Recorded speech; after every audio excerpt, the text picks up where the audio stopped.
listening to the Northern Hunter Podcast, home of all things hunting, fishing, and outdoors in Alaska. All right, everybody, welcome back to the show. Thank you so much for joining us. My name is James Payne. I've got Chris Perez here as my co-host for this episode, and we're sitting down with Richard Henderson. Thank you so much for joining us this evening, sitting down with us. My privilege. All right. Well, I know just from the brief time we spent in the green room before hitting the record button, sounds like you've got quite a bit to share. I'm excited. I like these episodes where I have no idea what we're going to talk about. So we're going to continue. We're going to continue with that. Before I get to asking you any questions, though, I have promised updates for a couple of weeks on a event that we have coming up for the Northern Hunter. We are doing a meet and greet for the PH that I used over in South Africa, Defin DeLange. He runs Winterberg Safaris, and he can get you on just about any South African animal you want. He primarily operates out of the Eastern Cape, from my understanding, but I've seen him post pictures everywhere down there. So 5 p.m. on December 2nd, we're going to be meeting up at the Red Fox here in Fairbanks. It's just a little joint on the what is that? The west side of town, right over there by Justice Store. Red Fox. And we're going to have, it's going to be at 5 p.m. So hopefully before any of the madness starts, and it's on a Monday. So we decided to go after the holiday because he's going to be here for kind of like right before Thanksgiving, 2 days before Thanksgiving, and then a little bit into the beginning of December, just for like a 7-day period. And I figured trying to squeeze it in before the holiday was just not a great idea. No, everybody's going to be never a good time traveling and getting ready for dinner with their families and everything like that. So it'll be after Black Friday, after dinner, after all that craziness. So come out on a Monday night, nothing too wild. We're just going to share some drinks, share some hunting stories, link up with him, and you can ask me about how my trip over there went. And Sean Porter will be there with Global Outdoors. He runs that unit, and he sets up all kinds of cool hunts for people all over the country, but works really closely with Defin and South Africa. So they really like to just try to get people over there hunting in a blue collar budget. For a lot of, like, we went over there for a Plains game hunt, and it was very reasonable. So if you're interested and you would like to talk more about going over to Africa to hunt, make sure you're at the Red Fox, 5 p.m. on Monday, December 2nd, and we will we'll get that going. So that's pretty much all the announcements I have for this episode. Luckily, it's been a pretty quiet time around the Fairbanks area. I know Chris and I, we've been chasing some fur around a little bit. Nothing too crazy yet. Things aren't exactly primed up yet. So giving it a little bit of time. I'm working on getting my 2.2 mag dialed in with the scope and the new stock on it. So I'm going to start using that as my excuse for not being ready for trapping season, that the fur's not prime yet. That's perfect. If it's November, that works. If it's January, I don't think that's going to be quite as good. Not a viable excuse. No. But it's getting that way. Everything's looking a little bit better, don't you think? Oh yeah. Yeah. I don't know that that rain affected a lot of stuff like I kind of thought it would have. Mm-hmm. I feel like that was kind of, I don't know that affected as much as I kind of anticipated. Yeah, I'm seeing a lot of critters. Mm-hmm. So yeah, and I'm seeing a lot of voles too, that's good. Yes, it is. It's nice to see they didn't get frozen. Yep, I've seen a bunch of grouse too. Mm-hmm. Lots of grouse hanging around. So as long as the prey survived, then hopefully the predators did too. I know you and I were real worried about that, conversating quite a few times about the rain and our fears on what that might have as far as its effect on whether they're out there getting wet and freezing. But it definitely did a number on them when we sustained that cold or that warm snap a few years back. Mm-hmm. That definitely it knocked them into the ground. That one did hurt the most population. When we got that rain in December. Yep, it did. Yeah, I was talking to some guys that worked the railroad. Ooh, man, there were a lot of moose killed on the railroad that year. Yep, just because that's the only place they could walk. So, but same with trap lines and stuff like that. I know there were a lot of times where I run around in the spring a lot, and I've told this story on the show several times, but I mean, that spring specifically, I found 4 times the amount of winter kill just right there on the trail. Just curled up in the fetal position. Some with broken legs, some with no real signs of broken legs or anything like that, but definitely chewed on. So hopefully we don't get any more of that this year. I feel like that made that made the fur chasing game a little tough too, because there was a lot of food laying around for anything that survived. They sure weren't coming to predator calls or stepping in traps. Yeah. I mean, everybody I talked to said the wolves were real sporadic and just they couldn't really pattern them like they usually were. So yeah, or they usually do. Yeah. No, and that makes perfect sense. I mean, that's the whole reason it had such a hurting on the moose population was them wolves could just run right on top of that stuff. That's right. They could just go for it. They didn't have to worry about it. They could catch them. Yep. Yeah, and then they were weak from the start. From once that rain got on there and that ice layer got on there, they were hurting. Mm-hmm. Yeah, and I don't know if people in Lower 48 quite understand when we say ice layer. I mean, it was inches of ice on top of 3 feet of snow. Yep. I mean, moose post hold. When that's where a lot of the broken legs came from. Mm-hmm. But I put the snowshoes down and didn't use them again. Like it was enough. I mean, I was cruising across. it was enough ice on top of the snow that if you were from Minnesota, you would have ice fished on it. Like that's like, is there fish here? Right? Like it was that thick. Like it was good enough to walk on. Like that was not a thin layer of crust on top of snow. Like that's why it was so bad. But that was actually, didn't they say that was the highest precipitation day of all time during that storm in 2021? I think so. Of any time of year, summer or winter. The highest precipitation time. Like it was insane. We almost hit that again with this last storm. Yeah, this last one was pretty bad. But the weather was better it was warmer. There wasn't a lot of deep snow yet, but it was wet snow. Yeah. For sure. Yeah, I'm seeing a lot of burrows and different stuff, like a lot of little holes, and so you can see where stuff kind of was able to get out of that stuff. Mm-hmm. Maybe if anyone's not quite picking up on this, that ice layer blocks a lot of those prey animals. Things burrow in the winter, and the voles are a big staple, and they got frozen, and so it just gets harder for predator animals to dig down in and get at those voles and different stuff. Yeah. Well, that's what we were talking about in the last one. Like if you have to imagine trying to dig through that layer to get at anything, I mean, good night. It's just not going to happen. Like, I mean, the amount of calories they're going to burn trying to get through that. Golly. So, but yeah, no, it's, I'm hopeful. I've seen a lot of sign, I mean, heck, you and I were just looking at 3 different sets of tracks just right outside my house. Yeah. And I know I've done a bit of driving for my work, and I'm seeing sign all over the place. I know the rain seemed pretty localized, so I don't think most of the state had to deal with quite that aspect. But around here, I know it's seeming like the optimist view is hopefully coming true. So we'll see. But I'm hopeful. I've been busted in the last 2 days on call stands. So I got busted this evening. I got winded, and then I got winded yesterday. Yep. I didn't get winded yesterday. I fired a shot and missed. So I couldn't figure out my range, and I had no depth perception where I was sitting in. Squeezed the shot off, missed, and then went out today and got winded. Yeah. Like textbook winded. So. Well, and I remember talking to you, I don't know if that was this morning or yesterday, last night, but you were talking about the behavior of that first fox that came in yesterday. Yeah. How it was acting, and didn't seem hungry, desperate, nothing like that. It seemed like it was more curious. Yeah. Who's in my backyard kind of thing. What's all this ruckus about? Yeah. Trying to sleep over here. I called for about 50 minutes before he showed up and snuck in, and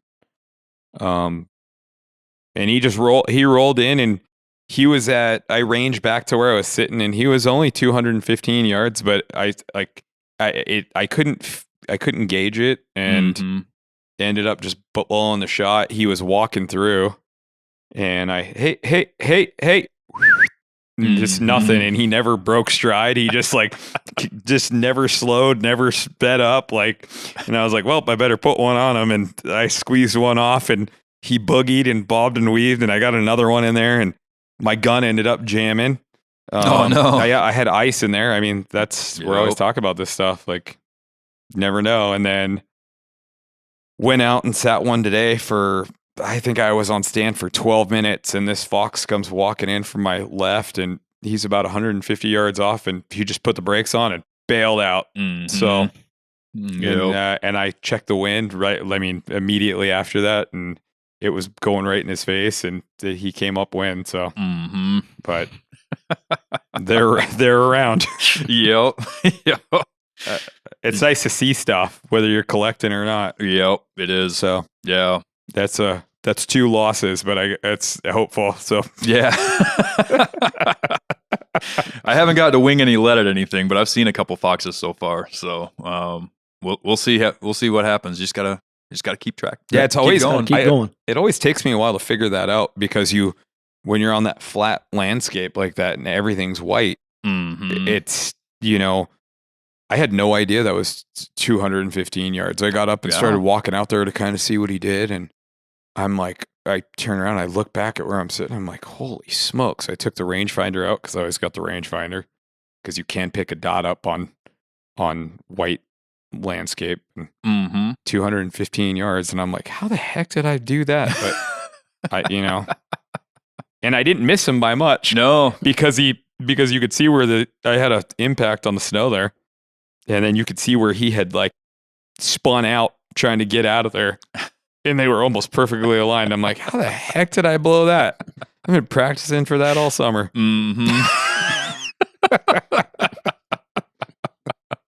So anyway. Yeah. Well, it's good to heat the barrel up a little bit. It's hopeful. Just seeing stuff is good. Yeah, it is. You don't always win. Yeah. I know we were, again, to double back, I mean, we were both really worried about the populations around with the way the weather was. Sometimes we get a nice gentle entry into winter, and it just kind of gives us a little snow dust, and then it gets real cold, and then, snow dump, and then, it's just kind of like, we're in winter now. Everyone seems to be different. This year was, holy smokes, this year was just full on, just dove straight headfirst into it. Rain and 10 inches of snow, and just, rude. It was rude.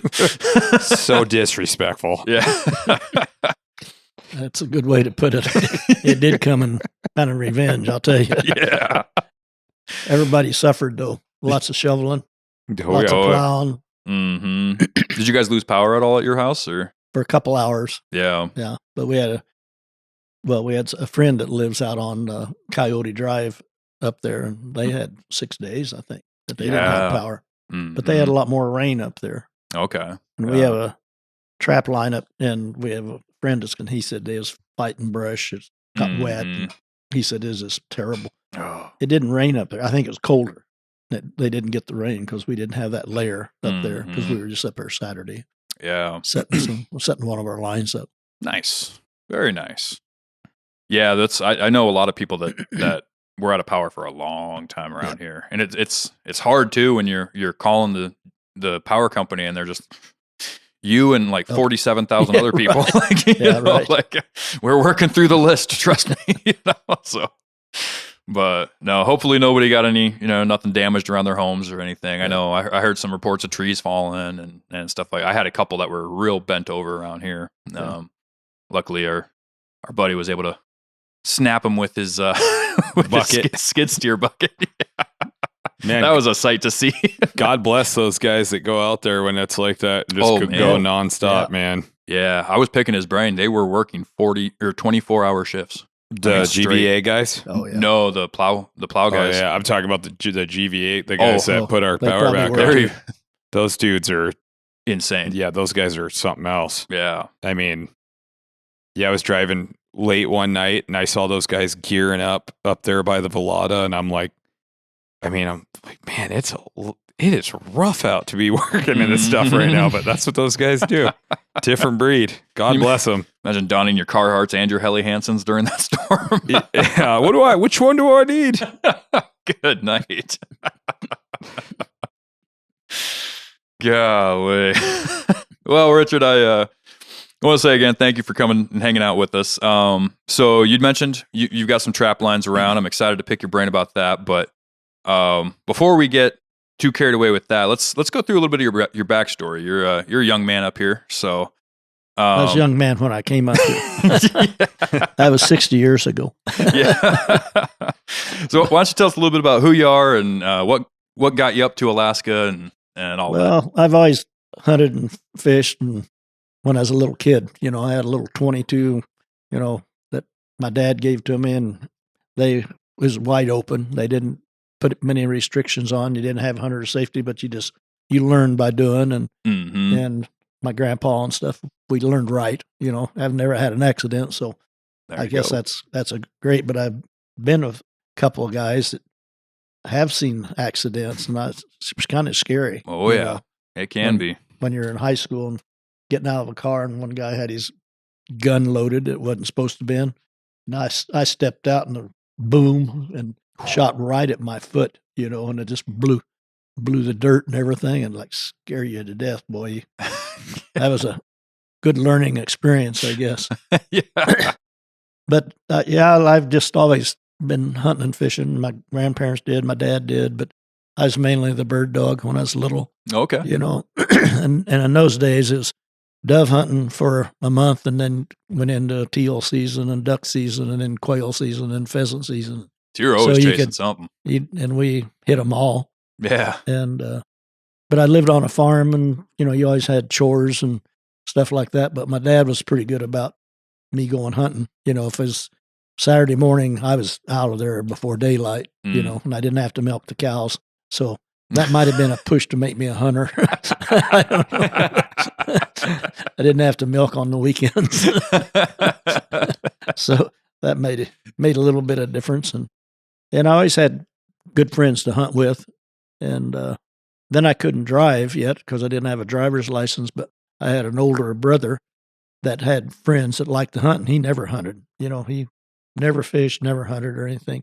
So they'd come out, his friends would come out and pick me up because I knew where to go hunting, and they'd haul me around. Nice. So I started hunting pretty young and had transportation. That was kind of nice to like a drive. Yeah. So we got out to do that. And but we didn't, like I was telling you earlier, we didn't have deer back in the 50s down there, or turkeys. Yeah. But we were on the Oklahoma border, so we could go down by Salt Plains, which is 30 miles south of us in Oklahoma, and we could, usually see turkeys. And that was always a big thing, and usually see a few deer. And then as I got in high school, then we'd see a few deer tracks, and I always wanted to big game hunt. If we had all those deer that we do in Kansas now, right, I might not have came up here, but we didn't have any deer, and I wanted a big game hunt. So after I graduated, I came up here. I had a teaching job, and I was a vocational teacher, so I was teaching shop classes and woodworking, drafting, and I taught metal shop one time, and just all those shop classes. Very nice. And I came up here, and I was single, and it seemed like the people I got to know, talking to flying or hunting and fishing. It seemed like flying was always in there, because up here it's nice to be able to fly because you can get to so many places. And so after about 2 years up here, I thought, I think I better learn how to fly. So after the third year that I taught up here, I met my wife. She came up from South Dakota, and she was at the same school. So that third year, I went out and got my master's degree in vocational education, got married, and got my pilot's license. So that was a pretty busy year at that time. So that's a productive year. Yeah. And so then we came back here and been here ever since. So very nice. This August, I've got my 60 years in. But I'd always kind of pushed for the hunting and fishing part, and we did a lot of that before I got into the trapping. I trapped with my dad down there, just mainly in the barn, in the grain sheds to get the to get the possums and skunks. And then my mom didn't like the skunk deal because you'd have to stay outdoors. That was always kind of a challenge. Never ended well. And I caught a few badgers, I guess. But that was all we had. And we didn't really have many raccoons in then, but we didn't. Oh, really? We didn't have the forest on the creeks like there is down there now. True. I mean, there's Yeah. many trees on those creeks now, Mm-hmm. and now there's lots of coons. Yeah. But, so I'd trap a few coyotes, and lots of possums, and got 10 cents a hide for a possum, There you go. and That's good money. yeah. Yeah. And we got $2.50 for skunks, I think, in my days. Mm. And then my one uncle told me about trapping mink, and we had a little creek a couple miles north of us, so I'd hoof it down there, and I thought I saw some mink tracks. I didn't know if I did, but I thought I did. And I saw a hole in the bank, and he says, no, he told me you got to have them so they'll be on a wire, so they'll drown and all this. And I thought, oh, okay, well, that hole in the bank looked good to me. So I put a trap up there. And the next time I run him, I caught this mink. Well, he wasn't dead. He was really alive. And angry. I was trying to figure out how to get him into the water to drown him because I thought that's what I had to do. Well, then I beat on him after he had a hold of my hand for a while. I finally did drown him. but then I got $16 for him, and I thought, Oh, wow. that's enough to make a guy want to trap. Yeah. That was big money in those days. Oh, yeah. And but then anyhow, I got up here and Mm-hmm. started hunting. Got a moose the first year, got a caribou the first year. Very As a nice. non-resident, and been doing that kind of stuff ever since. And Yeah. we kind of live off the game meat, And I've always been a bird hunter, so down there we was quail and pheasant, and we ate lots of birds. Mm-hmm. And up here I do a lot of grouse hunting. Usually have a Yeah. pointing dog, so I get out and do a lot of grouse hunting. And the grouse hunting was real good this year. It was, yeah. I got more rough grouse than spruce grouse, and that's kind of unusual, Mm-hmm. So- Yep. And that was without a dog. But now my new dog is my grandson. I take them, so I'm teaching them how to be the dog guy. Point.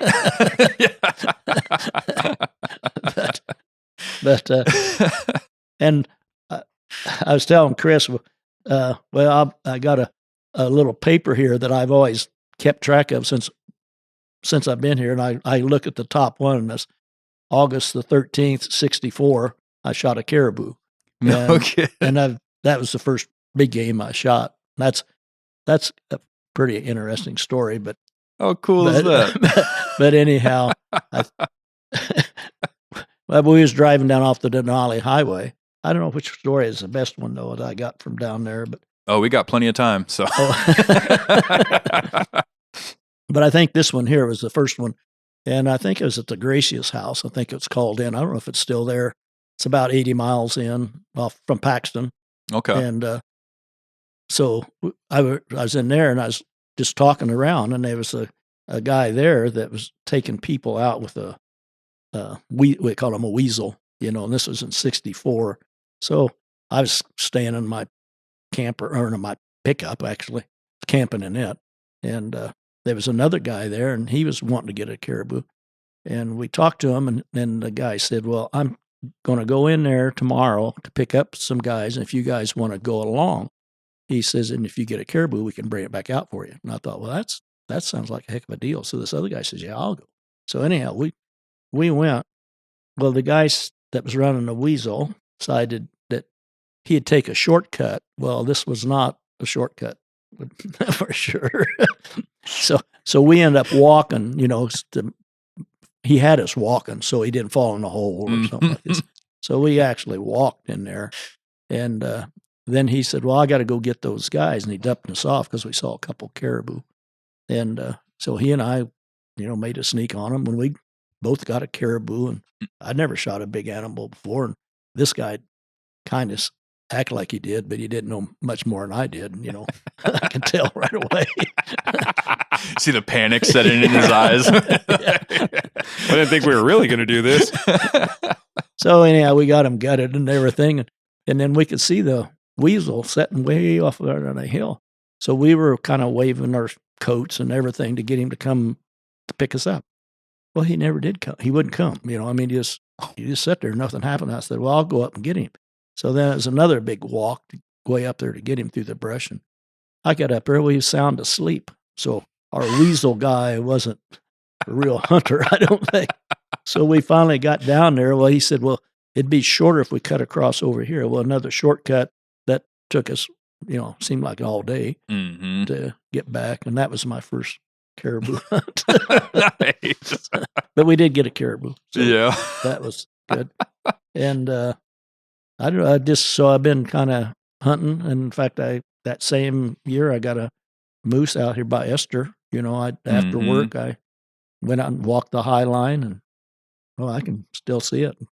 And I was sitting there in the brush right off this old trail, and I walked in quite a little ways, and I drove in as far as I could. And I was sitting there, and I thought, man, I hear something, and here come a cow, walked out, probably 50 yards from me on the trail. Then I thought, man, that's cool. Maybe I'd see a bull. I hadn't seen a bull, and so I was just watching her, and she was just kind of walking away from me, and I thought, well, this isn't good, All I got's the rear end. But I said, now what do I do, because I'm still waiting for this bull count. And by golly, about 20, 30 yards down there, the bull walked out. Wasn't a big one, it was a 42-incher, I remember. And he walked out. Well, then he walked out and had his butt to me also. Well, I didn't know what to do. So I just sat there, but I was ready. And he started walking, following this cow. Well, then they're getting down to the corner, and now we're about 100, 150 yards, and I thought, they're going to walk away from me, So I started whistling. I gave him the Bob White quail. I don't think he knew that, but I'd whistle like a Bob White. And then about the third time, he kind of turned around to see what the heck that was with his head, I thought, well, man, that kind of worked. So I did it again, and then that time he stood broadside, and I got him. Nice. Now I'd run down there, and the cow's right there, about run into her.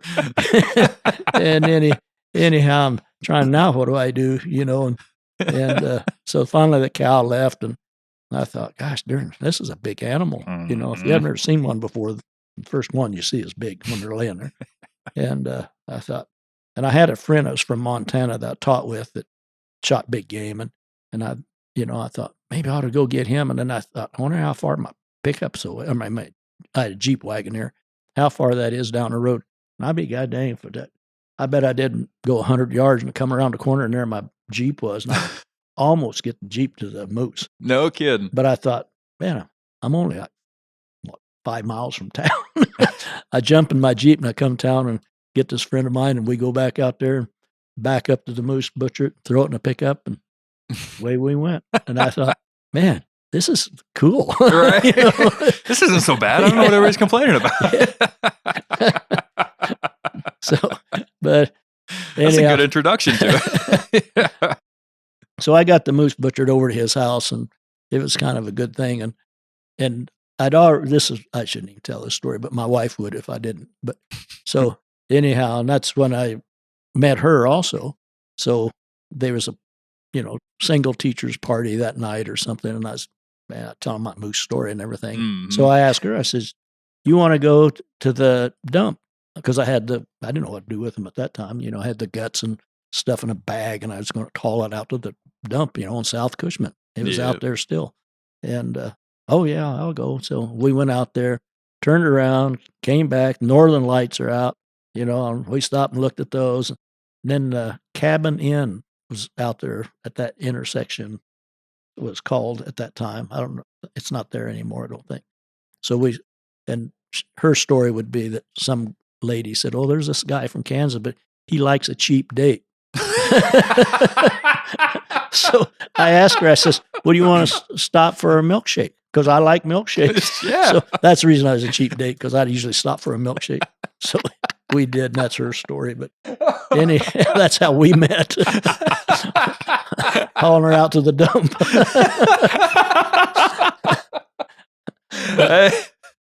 To all the single guys out there listening, that's the secret. Yeah, so you never know. Your girl to dump it for a milkshake. Yeah. There's a lot more of them around these days too. Yeah. You got options. Yeah. You don't want to go to this dump? We'll go to this dump. That's okay. So anyhow, it's down here on my list just a little ways, but I'm going to give you guys one. This is my hunting sheets that I've kept since I've been here. And you can take one of those. And this is what I got here. I got. Oh, this is cool. And oh wow! So I can look all what I put on these is I put the date and the animal, how many shots or how many killed, I guess it is, what the distance is, number of shots, caliber, make. And I started as a kid. I had an uncle that taught me how to reload. I used to reload shotgun shells because that's all we reloaded. Didn't have rifles, and and it was one of those little ones you pound through a resizer thing and have a plug. But anyhow, so once I got up here, I've always reloaded everything. And I make all my bullets like pistol bullets, like 38s and 44s and stuff like that. I pour all my own bullets. Oh, nice. So I reload about everything I have. So you got a heck of a setup there. Yeah. So, oh man, dude, this graph is awesome. Yeah, this is cool. This list. So that's the reason I got the rifle on there, the powder on there, how many grains, the bullet, the place I shot it, and if there's any special notes, and then who shot it. But this list is other people's on it. Mm-hmm. I put on there if I'm with them. Okay, so if I was with them, I put their gun down and who shot what. So that's the reason there's many pages no kidding. Of this over the 60 years. Do you mind if we take a picture of this and no, you can have post it? Yeah. Oh yeah. And then I gave you I didn't give you the other page. Well, here's one for that's what I kind of got lazy on this. I had a caliber, so I'd have a page for each caliber rifle I had, and I got way too many guns, but my wife says, but you can't have too many guns. This is slick. I need to start doing this honestly with stuff. Well, I think people would love to see this. So yeah, we'll post some pictures. I'm 2 days into getting my butt kicked here. I'm going to document those. Oh yeah, right. But then because I got some back in here, but on how the load shot, because you can change stuff. But if I find a good load that shoots accurate, I quit because I got too many rifles. You can go crazy reloading. Oh, you can. And so if I find a good load, that's good for that rifle, and I'll play with another one. Mm-hmm. So, perfect that one. Move on to the next. Yep. Yeah. That's the good way to do it. But I don't shoot as much as I used to. Yeah. But I'm also 84 years old, so might have something to do with it. Yeah. But you are still hunting. You were telling me those. You had some plans earlier. Yeah, I still hunt, but let's see, what was it? Was 84 years ago, and at 80 I shot my last. Well, I shot a moose, but I've hunted since then, but I haven't shot one since then. But this year I decided I wasn't going moose hunting, so this is the first year I haven't gone moose hunting. Gotcha. But I ended up with some moose meat. But anyhow, I didn't go moose hunting, but we had a good spot we hunted for years. It was like like a meat market. You could always go out there and you'd get a moose, And all of a sudden, about 4 years ago, after that one I shot, the next year we didn't hardly see any moose. No kidding. And we haven't for the last 3 years. So that's the reason I didn't go this year. If it was still as productive as it was, I would have been moose hunting this year, and I would have. If it was like it used to be, I would have got one. Mm-hmm. We kept track of how many moose we got off this particular spot, and we've shot about 90. In the 30 years there, we shot about 90 moose off that lake. Oh, kidding. So when I was 80, I shot my, 38th moose, I guess. I recorded it. Good night. And but now I'm letting my son-in-laws, I hope they do take over. Yeah. And I got one that's they'd better. He's from Montana, and he's a real good hunter. Good. He got a good moose this year, so good. He's hanging in there. Yeah. Yeah, they better take all the advice they can. Good night. But I have to admit, some of the success though with hunting for like myself up here is I learned how to fly, and I have an airplane, and you could get to these, back 30 years ago, you just get out there and you could get to places, but now there's more competition. Yeah. But there's more people out there. I mean, there's more equipment. there's 4-wheelers and snow machines that get good places. And so it's not quite as fruitful as it used to be. But right. I probably don't hunt quite as hard as I used to neither. What was that process like back then, getting your pilot's license or just learning how to fly, if there even was a licensing process? I mean, yeah, well, I got my license in 1967. Okay, and yeah. I got it the same year I got married and got my master's degree, and so I got it in Kansas at Emporia. Gotcha. Since you said you were from Kansas. Yep. And I kept track of that, kind of like I keep track of stuff, and it cost me, I think it was $670 to get my license. Wow. And I got it, and I had to. But they say farm kids make good pilots. I don't know if that's true or not, but yep. I'm not saying that because I was a farm kid. But anyhow, someone's got to dust the fields. Yeah, I had to fly from Emporia to Topeka to get my check ride, but you had to have 40 hours in. And when I got to Topeka, I had my 40th hour. So I was there right at the threshold and I got my license and nice. Been flying ever since. I've flown outside 3 or 4 times. Okay. I've flown my Super Cub outside. Well, I've flown it out twice. I flew 2 Super Cubs up for people, one from Oregon, one from Wichita. No kidding. So I've flown the highway quite a few times. Another friend and I, we flew to Oshkosh and to, the big air show thing there at Oshkosh. Yeah. Flew out to that and back. You flew a Cub up here from Wichita? Yeah. How many hops was that? Oh, man, I don't know. But it was about 40 hours worth of flying time up and back, but you fly the road, and that's the only way to go. Yeah. You have an emergency, you come down on the road. Is that the game plan? Yeah. Yeah. Yep. In fact, I don't hope my FAA is not listening, but one time, the first time, I think with my wife, we had one, but I have a 3-seat conversion in the Cub. And my daughter went and she was 3. So, but then she would get airsick usually in the afternoon when the air started getting rough. So we'd fly 2 or 3 hops and then take a long break. And then around 4 or 5, we'd fly another leg. So we'd about 4 legs a day was about what you'd fly. Wow. None of them much over 2 hours because that's long enough in a Super Cub. Right. For most people. Yeah. So yeah, we did that quite a few times. Land at the farm place. And no kidding. Go do whatever. How wild is that? I couldn't even imagine taking a Cub all the way to Wichita. I've driven from here to Wichita, but man, it's about 3,800 miles. Yeah. Dang. I've driven it quite. I think I've driven it about 20 times. Have you really? Yeah. No, it's a beautiful drive. Oh, I love the drive. Good night. As long as you're not in a hurry. If you're in a hurry, it's a long drive. Mm-hmm. It's a long drive. Yeah, my brother and I, we drove down in 2018 through there, through the whole highway, and we weren't in a rush by any stretch, and so we just had designated stopping points, and we would drive. If we got to our stopping point at 3 p.m, well, that's as far as we drove for the day, and we'd stop and like Liard Hot Springs and all those cool places, and do some little hiking around and seeing stuff, and then. Well, I had an old Ford Triton motor that started giving me trouble right around Fort St. John's, and after that, we were booking it, just trying to get home before the next hiccup. But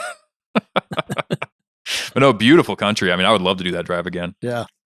Well, when I came up in '64, there was 300 miles of blacktop. Yeah. Now the whole route's blacktop. Yeah. It's rough in places because they're always working on it in the summer because that's the only time they can work on part of it. Yeah. But now it's just. It's just a long drive, But it's fun. I love that drive. But I enjoy flying it more than I do driving. Mm-hmm. Yeah, better scenery. My brother was on that drive with me. He flew up to Fairbanks to do that drive with me, and we both brought books and things like that to kind of keep us entertained while the other one was driving, just switch on and off and whatnot. And I never opened a book one. Yeah, I was just looking at the scenery. I was too absorbed in what was going on around us. I don't know how you could on that drive. Oh, dude. And I mean, especially like British Columbia and Yukon Territory, and oh man, good night. I mean, I saw, I would almost venture to say, minus maybe 1 or 2, I saw almost every single North American big game species on that drive, just right on the highway. Yeah. Oh yeah. Like, it was crazy. Yeah, But- and I've come various routes. I mean, there's not a whole different lot of routes, but I've taken the different ones. Cassiar Highway and through Edmonton and different routes. Yeah. Just see different country. Go through the parks. Yeah, Banff. Banff. Yeah. Went through there. That's the next way I want to go. Yeah. Yeah, we went through Edmonton and popped into Montana, but I've heard that Banff National Forest is just amazing. That's beautiful. Mm-hmm.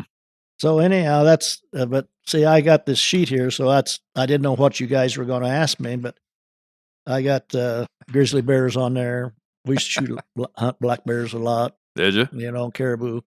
I shot about 8 doll sheep, I guess. Oh, really? But I hunt a lot in the Brooks Range because I used to go up there. A friend of mine that I lived with before I got married flew, and he knew some people in Wiseman, so I got to go into Wiseman. In fact, my first Christmas up here was in Wiseman. No kidding. One of the guys that I taught with worked for a miner in the summertime up there, and he asked me if I wanted to go, what I was going to do for Christmas. Well, now, okay, if Christmas come, we might fly out someplace. But in those days, you didn't go anywhere. It was a long ways in those days. Yeah. So I said, I don't know. I'm just going to hang out, I guess, in Fairbanks. And he said, well, I'm going to Wiseman. You want to go? Well, I didn't even know where Wiseman was, And I said, yeah, where is it? And he told me. So I've been kind of going up in that country probably ever since. But Nice. I've hunted a lot of caribou up there and a lot of sheep. I haven't hunted moose up there because it's too far to haul moose. Moose are a lot closer than that far. So, but and north of Wiseman, which now is the Gates of the Arctic, I shot a nice doll ram up there, 42-incher. And that, wow. And then it's kind of makes it harder to get above that. So I kind of slacked off after that. You peaked. Yeah. So, 42-inch. That's impressive, dude. Yeah. So, man. That's a heck of That's a good ram. And then we've hunted by air, going over into the prairie. We used to hunt a lot over there because it was easy and it was close. And back in the 70s, there was just a lot of big moose over there. My hunting partner and I, we shot 3 moose over there in the 70s. So 70-inch moose is a big moose. Oh, yeah. But there's big moose, even 50. They're big too. So, anyway. Man, oh man, you have tangled with some critters. That is for sure. Yeah, I was looking here before I brought this. I thought, well, man, we used to shoot a lot of black bear, but we used to hunt up in the Yukon Flats, and there's lots of black bear up there. Oh yeah, and we go up there and set up a camp and shoot. You could see a black bear every day. Yeah, you got primarily spot and stalk, or did you guys run baits? No, just stock. Just stalking. Yeah. We didn't do any baiting then. Later, I don't know it now, but then later we started baiting, and that's a lot of fun too. Yeah. But then we flew out to bait, so then so you had to be there the day before, right? And then wait till after 3. So we used to go out there and about 11, and then set up camp and get a little bit of sleep, and then we decided to make this a lot easier for us. We'd set up a platform, about 10 foot up, 8 to 10 foot up, put a big enough platform down, like big as this table probably, and then 2 people could sleep on it. So then we'd, have a little bit of grub in our sleeping bag and pad and crawl up there and lay it out and just go to bed, and then, but where you could open one eye and see the bait, right? Just check it every now and then. And that worked out real good too. That's the way to do it, man. And I had my daughter out there with me once, and she worries about bears, but I told her, I said, just, she was following me in with I had 2 buckets of bait from the plane, and we was walking in. It was about 9 or 10 o'clock at night. I said, well, look behind you once in a while, because they might be following you. So, and I said, just let me know if you see one, because I'm carrying the bait, and she had the rifle. And so then we got to the stand. I said, well, just go on up there, but she likes to talk a lot. And I said, but be real quiet, so you don't scare stuff away. So I'm out there dumping bait in, and then she's kind of making noises and hollering. And I kept going like that, and she kept pointing. Well, there's a bear probably about 20 yards from me, and it followed us in there. So then I thought, and then I got the message, so I got up to stand. So we've had some interesting black bear stories. We had one come up, tried to climb our ladder, and had my son-in-law with me, and he says, "Well, it's coming up here," and I said, "Well, don't let him get on the stand. Right. Don't let him get up here." If But it was nothing too else. early, you can't shoot that day. And I said, "Well, if you have to, shoot him, because we're not dealing with a bear up here." No. No. So he poked him in the face and, went back down. But yeah, we've had some interesting bear things. What was your first encounter with a bear coming up here? Do you remember? I've got to think about it a little bit.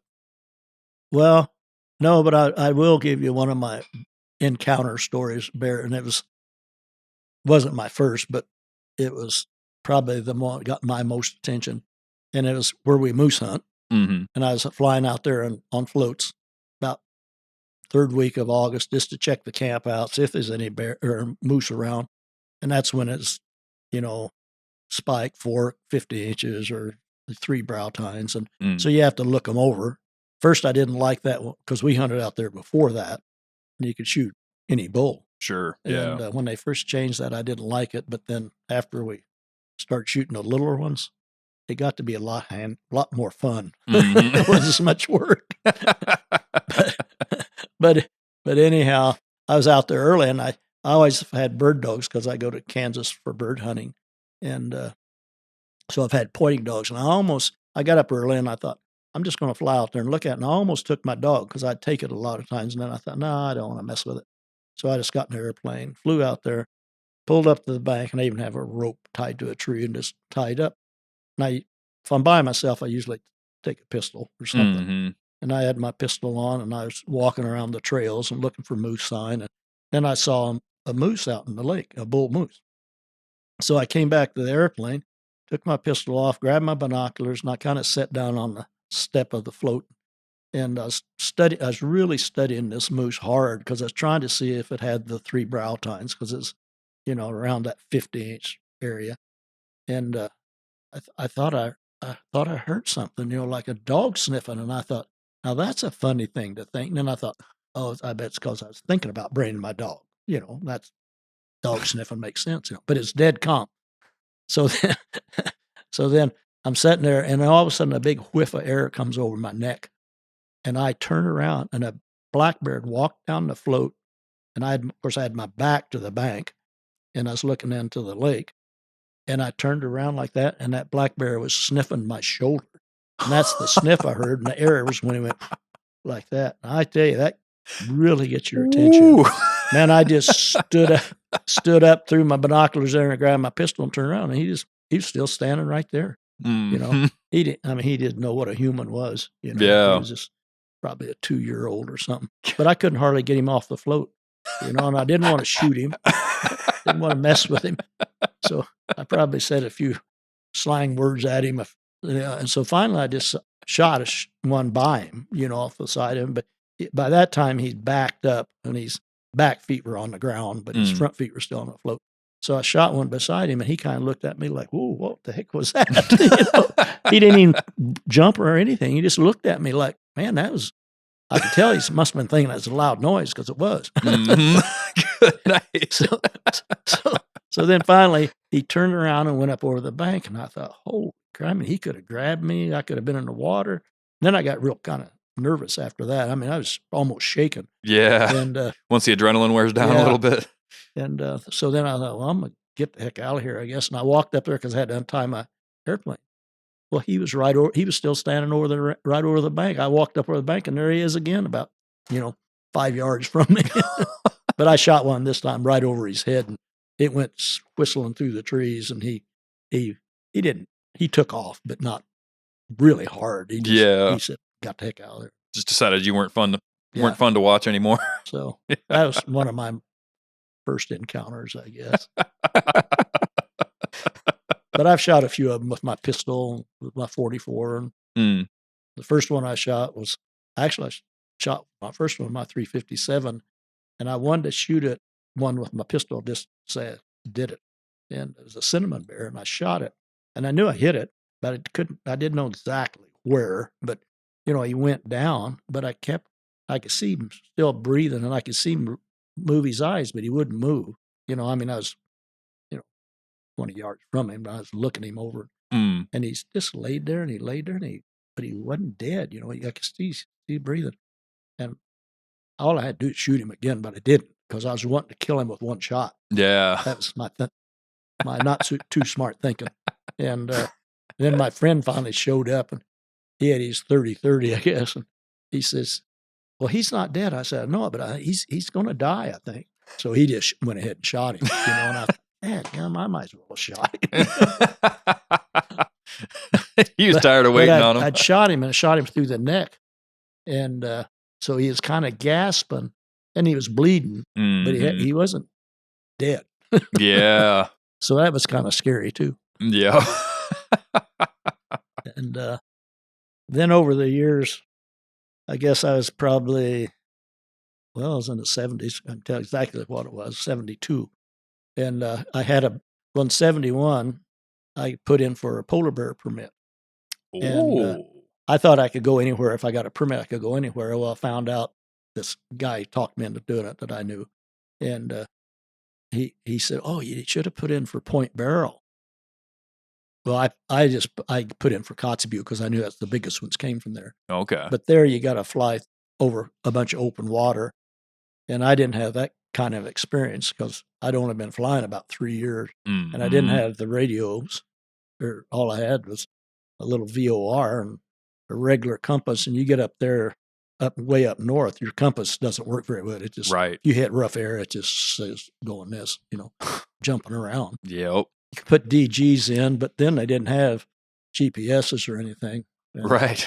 Now I think back on it, and I thought, man, I wouldn't have done that. Knowing what I know now, I would not have done that again in that same situation. But so I didn't go. Oh, no kidding! I didn't go because I didn't have the radios or stuff. So I thought, boy, that was stupid because I was going to have to hire a guide, and I wanted to do it myself. So then the next year I put in again for Point Barrow, and I got a permit. Nice. And I thought, I'm going, So, and I did. And another friend of mine got a permit also. So he had a Cub also. So we flew to Point Barrow and got there, flew out on the ice. I mean, it's a flying experience, I'll tell you. What time of year is this hunt going on? March? Okay. Yeah, I was a school teacher, so I had March break. There's a second week of March. You got a week off, and so that's the week I went. And but we got to Anatuvik Pass, stayed all night there. They couldn't, the natives couldn't find the guy that put you up in his cabin. So I said, well, we both taught school. And I said, well, we're school teachers. Can we stay in the school? And they let us, which was a good deal. Yep. So we just slept on the floor in the school because we got to Anatuvik and the weather was bum as far as we could go. So we stayed all night there. Well, the next day we had to leave because they had school. So we had to get out of there. So we stayed 2 nights at the school, I guess Saturday night and Sunday night, and then we had to leave. And the weather was still bum. So we flew back to Bettles, and we decided we'd go wolf hunting. And the next day until the weather got good. Well, we got down to Bettles, gassed up and everything. The next day the weather was good, and we flew all the way to Point Barrow, which is Ukhodvik now. And flew out of there, got up there and got our permit, flew out of there that day, landed on the ice in a couple places, which is another trick if you haven't done it, and went back to Barrow. Then it was crappy weather for the next 5 days. So we had 2 days left weekend, and then we were supposed to come back, and we went out Saturday, and I got my bear, and the other guy got his Sunday, and so we were 1 day late. We came back on a Monday, but so we lucked out and got a polar bear. No kidding. I think mine squared out like 9.2 or something like that. Holy which is good size. Yeah, that's a good there's size. 10 footers, but yeah. But when you don't know what you're doing, that's pretty good. What was that experience like? I mean, compared to like other bear hunting, I mean, were they harder to get in on for a shot, or because I mean, that's not even possible anymore. To be honest with you, I can tell you how we did it, and that's the way they all did it. And but then you could land and shoot the same day. That was before that rule came in, and if we hadn't have gotten bad weather, we probably wouldn't have got one because I wouldn't have done it the way they tell you to do it. But what you do is you fly and start looking for tracks, and you hope you find a bear in the tracks, and then you follow them, and then you've got to get them where you can land. You can't land just anywhere. It's all grumbled up ice. There's chunks of ice big as houses, just different layers, and you got to stay away from the leads. And you got to find what they call pans and be able to land in a pan. So anyhow, the first day we saw a sow and 2 cubs the first day we went out, and then the weather got bad for 5. So then that Saturday we went out, and sure enough, there's some traction. We just followed them, and there was a sow and a boar, which was perfect. And so what you do is the one guy, you take 2 airplanes for 2 reasons. In those days, you didn't have GPSs, and if you landed and tore up a gear or something, you're up the creek. Yeah, or up without a paddle big time. And so then the other airplane gets you out of there. But also what they do with the other airplane, he stays in the air and tries to get the bear to come your direction wherever you can land. And I would have never done that because I wouldn't think that was fair chase. Maybe it isn't. I don't know. But that's what they did. And, so anyhow, the bear finally showed up, and I was on the ice by myself in these big pressure ridges, and I had my little Super 8 camera, and I was taking some pictures, and I laid my camera down. I thought I better shoot. And I had a 338 Magnum is what I was using, and I shot the bear, and he went down, and the sow was still there, and it was probably 220 yards, 240. Okay. And man, I was so tickled I got it, all by myself down there. Things are always different when you're by yourself. Oh, yeah. And I grabbed my little camera, and I looked through there, and it's full of snow because I just laid it down to shoot. I cleaned out my lens, and I got my camera up, and there's 2 bears running. And I thought, holy crap. So my bear got up. Yeah. And, and I'd hit it pretty good, but it got up and was following the sow. And I let it a little bit much, and I shot its bottom jaw off. Oh, no. Broke the bottom jaw. But it spun it around, and it kind of stopped. And then I shot it and got it the next time. So I got pretty exciting. But, so then I got up there and skinned it and hauled it to Barrow. And you give it to a native lady. They that's what they want you to do, and brought some of the meat in, give them the meat, and they flesh it for you. And I was always worried about, because they flesh it and then they take it out into the salt water, chop a hole in the ice, tie a rope around it, shove it down this hole, and I could just see my bear disappearing. But they put it in the salt water with a stick, and they jam it around to wash the blood off of it, and pull it out. And anyhow, we got my bear and got it mounted. So how wild is that? Yeah, it was a flying trip, though. You didn't have the gear that you have now, Sure. the GPSs and stuff. I wouldn't be without a GPS on an airplane. Yeah. Up here now, but because I always remember this other guy, I did the main flying. He just followed me. We were coming back from Barrow to Univac. There's not Univac. Yeah, Univac. But anyhow, there's a little place up there. It's a little airstrip up there, and a little ADF building up there.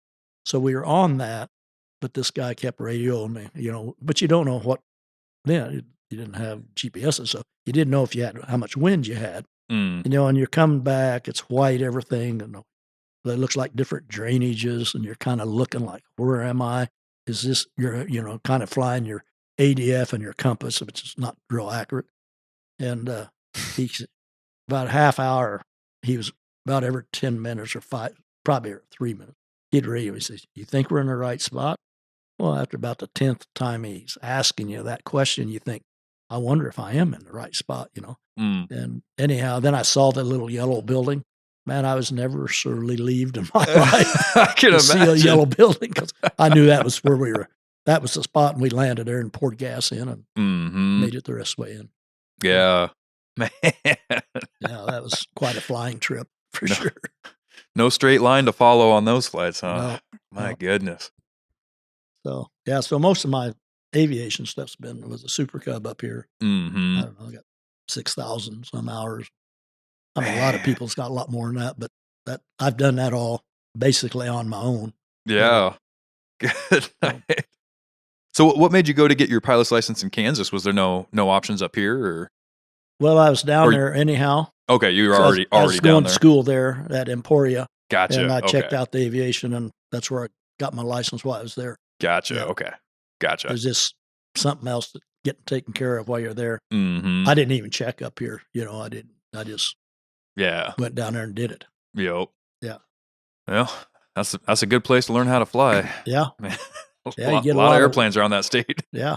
Got a lot of wind experience down there. Oh, yeah. Oh, yeah. But, I don't know. Man alive. And with the airplane, I shot a big buffalo down at Farewell. Oh, yeah. I put in for bison or buffalo down at Delta for years. And some guy told me, he said, well, put in at Farewell because not as many people put in. Right. Hard to get to. Never had gotten one at Delta yet. Mm-hmm. And I still put in for Delta just for the heck of it. Just donate money. Yeah. And everybody else does. We all do. Yeah. But first year I put in for Farewell, I got one. But it was another big flying thing. We flew down there to check, hauled a bunch of gas down there. I think I figured, and this friend of mine went with me with his airplane, but I think when I got back and finished, I think we had like 29 between us. We had 29 hours of Super Cup time we got that buffalo and got it back to town. No kidding. Well, you wouldn't want to have been paying somebody to do that. Holy cow. So that was quite another flying, and that was early 90s. I guess I got that. But in the green, he made the book. Mm-hmm. But when they shrink a little bit, he shrank too much. Quarter of an inch too much. So it was a good buffalo. Very nice. Very nice. Chris has probably seen him. I think he was in the cabin. He put some carpet in or something. I didn't know what was what in there. I had to focus at one point because I'm like, this guy's paying me. I was looking at all the stuff you had, and so what kind of let me ask you this. I'm a big firearms guy. What did you start with when you first got up here, and what did you kind of? I came up here with one rifle, and that was my 30-06, and it was one of the military ones. You could get through the military, an 03A3-06. Yeah. And then I was going to college, and so then I sporterized it, which it's probably worth more if I hadn't done a thing to it. But I sporterized it and put a bishop stock on it, checkered the stock. I did have a machinist in the class cut the barrel off because it's got that big ring sight on the front. The old ones did, so I cut that off because I didn't need the front sight because I put scope on it anyhow. So, and I had to turn the bolt down because the straight bolt would hit the scope, so you had to redo the bolt handle so you could use it. And I've shot lots of stuff with that. Oh yeah, 30-06 will do everything. Yep. Somebody asked me what you'd get, I'd say get 06 because I shot coyotes with it. You could I'd load them up, 110 grain hollow point in an 06. Man, talk about tearing up a coyote. They'll do it. They don't walk much if you shoot one with that. I had an instructor down there when I went back and got my master's. And makes me another story. And I told him I call him a coyote, Oh, he was into it, And he was a big duck hunter. He and I did a lot of duck hunting. And but anyhow, I said, I'll call you a coyote. I had him out, I bet, half a dozen times, and we never got a coyote, And I thought, Dad, come. And I was doing drafting for the department for the school. And one afternoon, it was real nice, and I thought, I'm going to go out, and I'm not even going to tell him. I'm just going to go by myself because I know I can call a coyote up. And I went to this place, and I called this coyote coming at me about 20 yards away, dead at me. He just stopped and was looking at me, and I had that 06, and I shot him right underneath the chin, like that. And I just figured this blood and guts everywhere. I walked down there, and I couldn't see any blood. And I thought, what the hell happened? Because I knew I hit him because he dropped like a pile of rocks, And I picked up his leg, and it just pulverized his whole body. I picked it as this mush. Yeah. Every leg it just blew up inside of him, and nothing came out. No kidding. It just blew him apart inside. Perfect. Oh, my gosh. It was something else. It doesn't get much better than that. So that's a coyote story, I guess. one of the first ones I shot in my .6 in Kansas. I was down on some terrace ground, and I was calling, and that daggum hawk scared me to death. He landed right. I was leaning against a barbed wire fence. A post, barbed wire fence. And that hawk come and landed on that fence right above my head. Started jumping up and down, making noise. Scared the heck out of me. And then all of a sudden, I thought I saw something in the corner of my eye, and I look around. Here come this coyote. It's kind of like a cow path where I was sitting, just coming at me like this. And man, I just swung around and shot I didn't even bring my gun up because he was right there. Well, I shot right in front of him, and the dirt just flew. And he took off, run up that hill. And I started calling, and then my magazine didn't get latched. All my shells fell out, so I couldn't get a second shot. So anyhow, I picked those up and stuck them in there. And I just grabbed my call and started calling. Pretty soon I could see his ears stick up above the terrace. I couldn't believe it. It was about a couple 100 yards.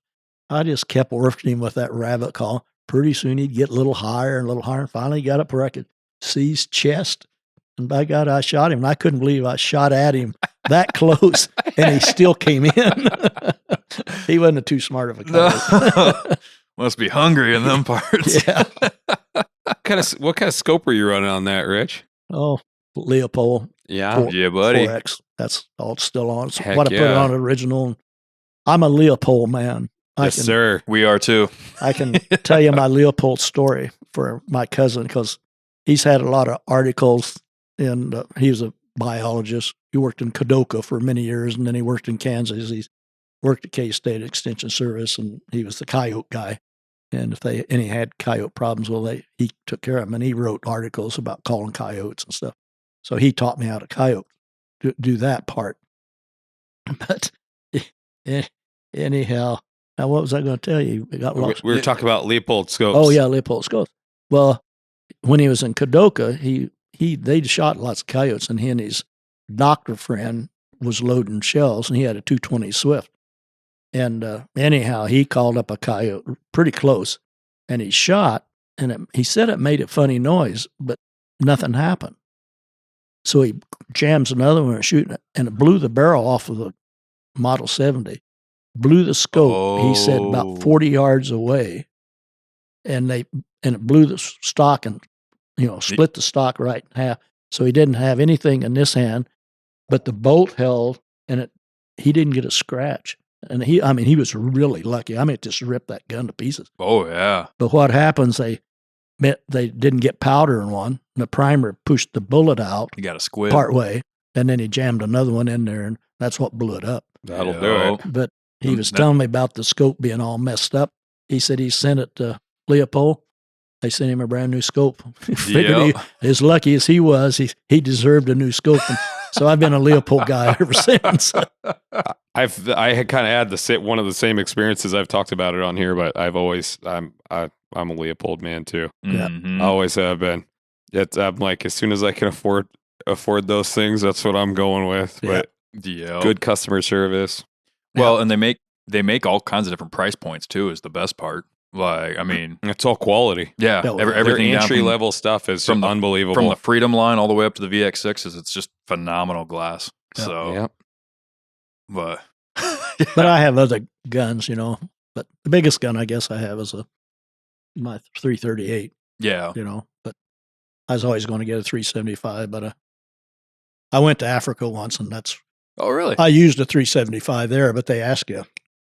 I didn't take a gun because we went through London, and the guy told me, he said, if you go through London, you got to have a gun, what they call it, a gun barrier, not a gun barrier, a gun custodian or something. But you get there, you call them up, and they take care of your gun, because you don't, you'll come up missing bolts or pieces or whatever. Mm-hmm. So I didn't even take a rifle.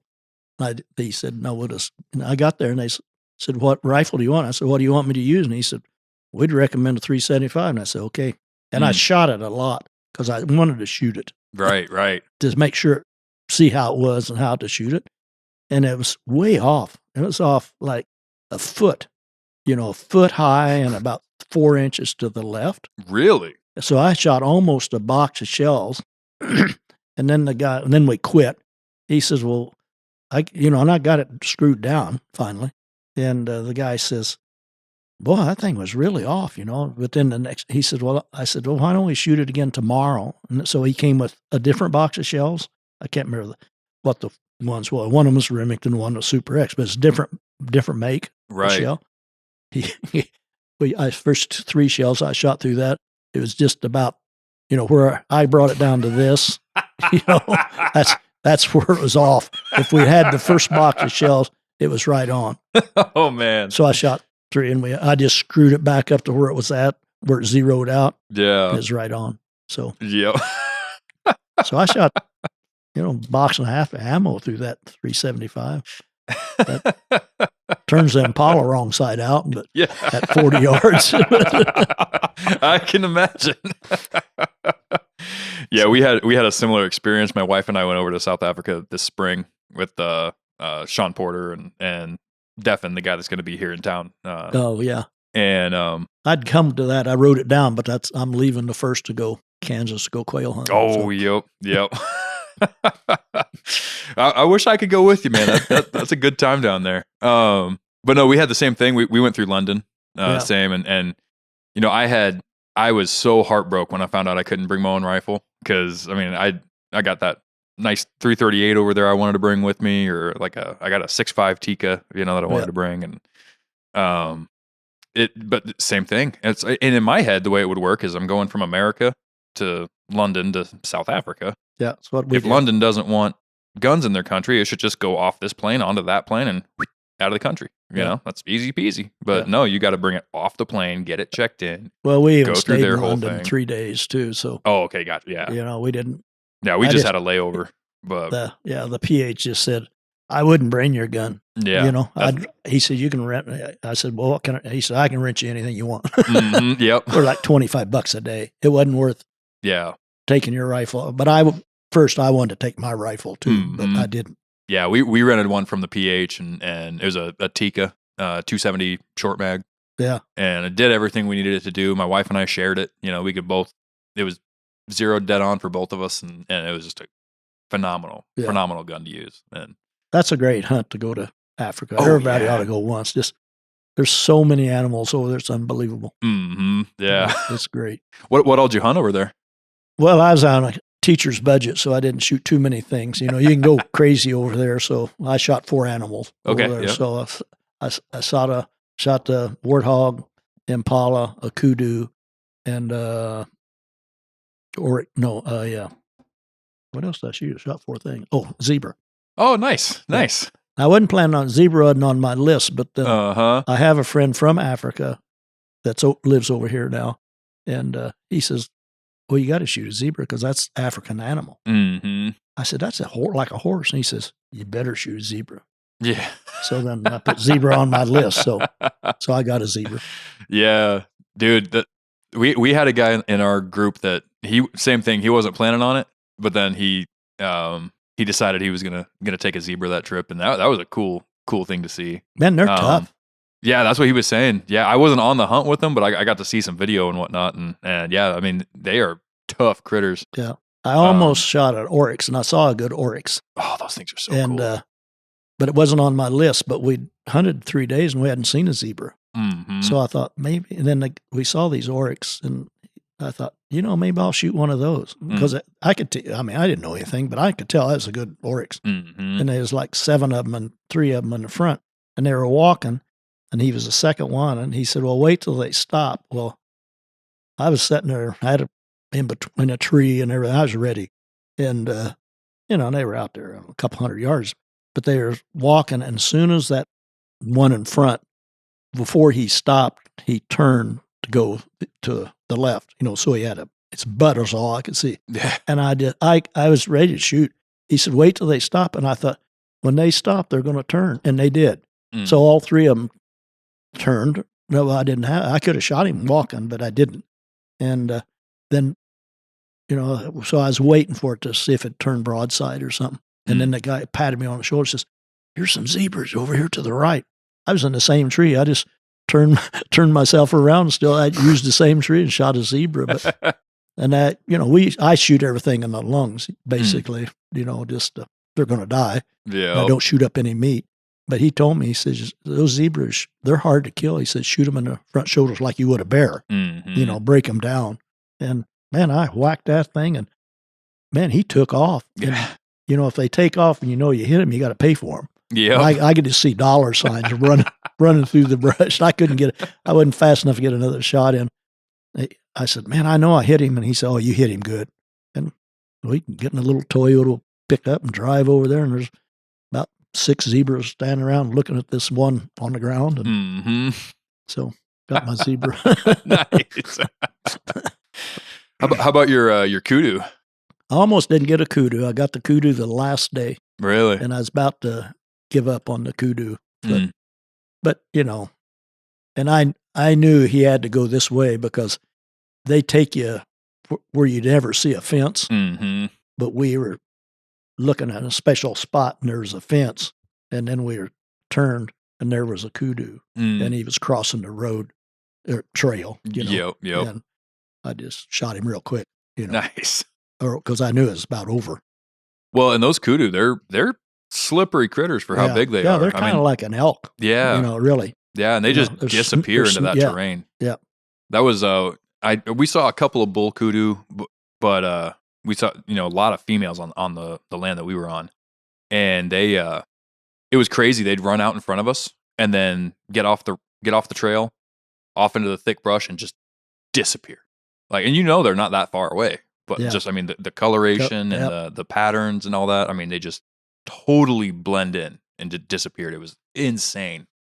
They're one of my favorite critters over there, man. I love kudu. Now I'm going to go. They're pretty animals. Yeah, my next trip over, I'm going to get one. I didn't get one this trip, but we stuck with the smaller ones, springbuck, impala, blessbuck, and stuff like that. I should have shot a springbuck. I saw a real nice one, and I even knew it was a nice one. But I would have had to shoot real quick, but he wasn't on my list, and I saw him, and I didn't even think about shooting him until he was gone. And I thought, man, that was a good one, wasn't it? And he said, that was a real nice springbuck. And I thought, damn, I should have shot him. And I could have shot an eland, but they're big. They're very big. Yeah. And then I wanted to shoot a Cape buffalo, but it was out of my budget. Oh, yeah. That's out of most budgets. Yeah. So I didn't shoot one of those, but I wanted to. Yeah. And then after I retired, I ended up going to Australia, and I shot a water buffalo over there. Oh, did you? Yeah. Nice. And that was a good hunt. How was that experience? I've heard those things are tough as they get. Yeah. Well, I was worried about snakes, but those guys, that was my first guided hunt, actually. And then Africa was my second guided hunt. So I've only been on two guided hunts, but that was, and his 2 brothers, they were great guys, and man, they'd walk through that brush and stuff. Man, I'm staring for snakes all the time. But I'll tell you got around a water hole, and if there was alligator, crocodiles over there around it, they paid attention to crocodiles, but they didn't seem to worry about snakes, but I did, but I'm not a snake lover, but but we saw one probably the first 45 minutes out. He says that's a pretty nice water buffalo, Well, and he says it's a cow. Well, as soon as he said cow, I thought, well, I don't want to shoot a cow, So I passed on it. Well, I was on a 5-day hunt. Well, the evening of the 5th day, I got this buffalo, and it was probably the same bunch, but it was the bull, Yeah. But I found out later that the cows have bigger horns.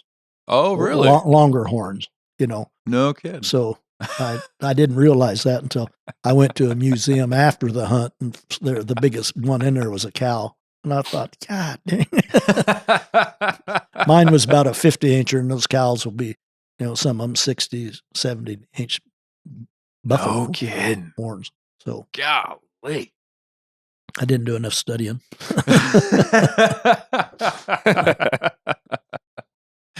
It was a good hunt.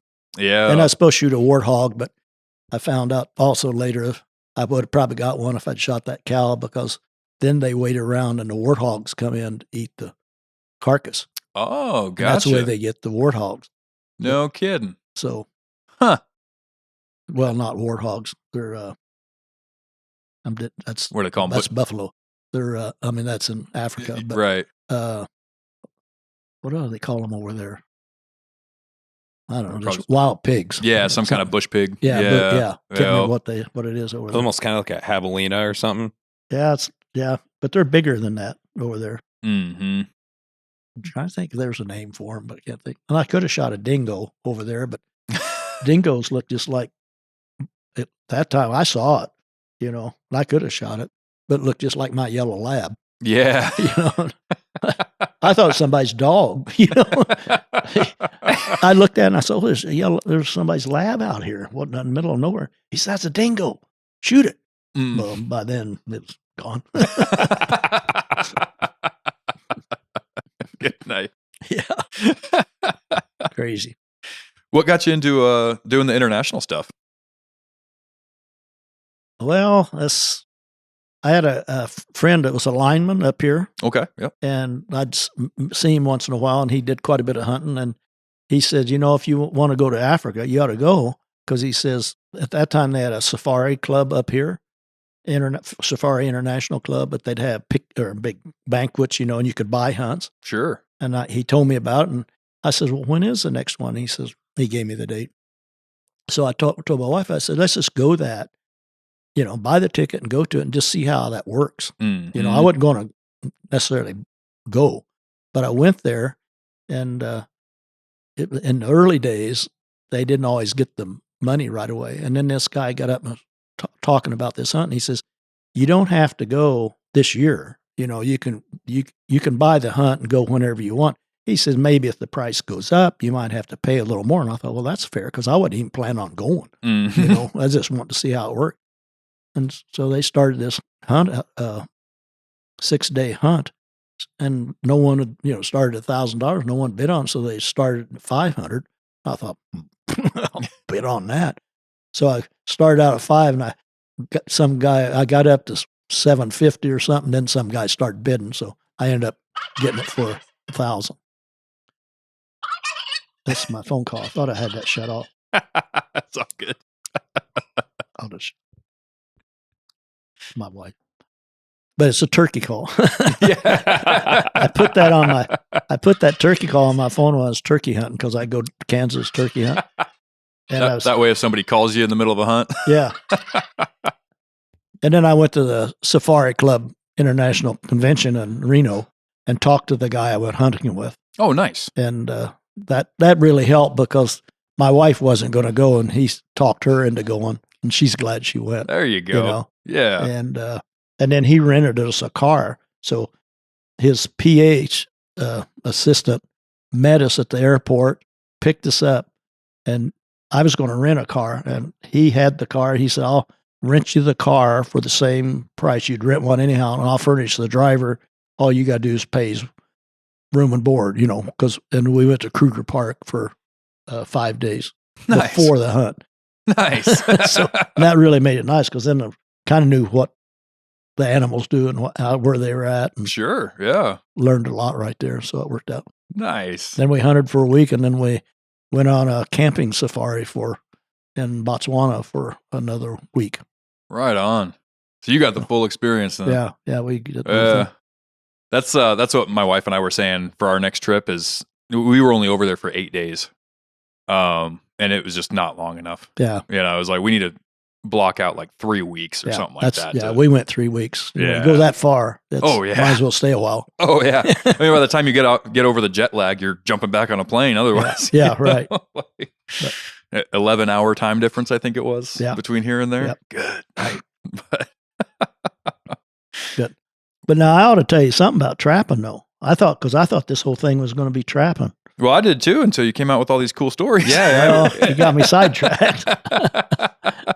But I didn't trap when I first came up here. Okay. I trapped as a kid, but I was flying and hunting and fishing and shooting trap, and so I didn't have time for trapping. And then my trapping partner, he trapped with another guy in 73. And the reason I can remember it, because I had my first Elon snow machine's a 74, and that was the year I started trapping. So nice. With him, and he and I have been trapping together for about 50 years now. Wow. But there's a few years I didn't trap with him. Well, he went outside one year for a project. And then I went outside once for project.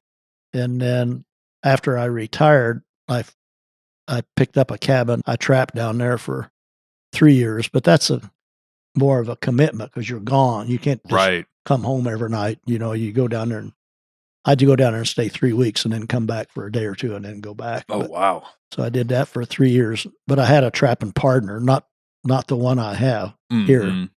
And then I trapped up on the Yukon Flats for 2 years, 2.5 really. We quit early because we weren't catching much. And but then I've trapped with him.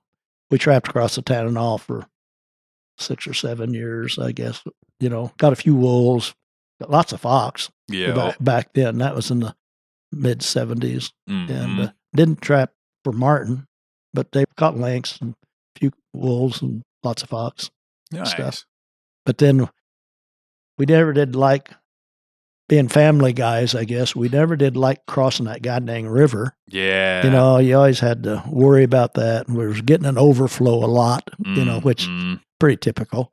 Yeah. And you had to worry about the ice. And so then we decided we'd go look for marten country. And we ended up we've been trapping up there for 30-some years.